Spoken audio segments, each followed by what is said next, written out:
હાંસોટના સાહોલ ગામે સુખેશ્વર મહાદેવ મંદિર ખાતે બાળકો માટે તિથિ ભોજન અને શૈક્ષણિક કીટ વિતરણનું સુંદર આયોજન.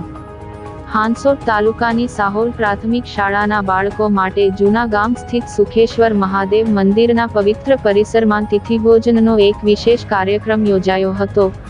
સુરતના બ્રહ્માણી મહિલા મંડળ તથા રાધાકૃષ્ણ મહિલા મંડળના સંયુક્ત સહયોગથી આયોજિત આ કાર્યક્રમમાં બાળકોને પૌષ્ટિક ભોજન સાથે સ્નેહ અને સંસ્કારનું ભાથું પીરસવામાં આવ્યું હતું.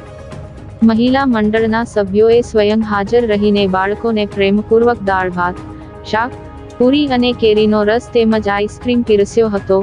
ભોજન બાદ બાળકોને રમકડાં અને શૈક્ષણિક કીટનું પણ વિતરણ કરવામાં આવ્યું હતું, જેનાથી બાળકોના ચહેરા પર અનેરો આનંદ અને ખુશી જોવા મળી હતી. આ આયોજન પાછળનો મુખ્ય ઉદ્દેશ્ય બાળકોમાં સામાજિક એકતા અને સેવાના સંસ્કારોનું સિંચન કરવાનો હતો.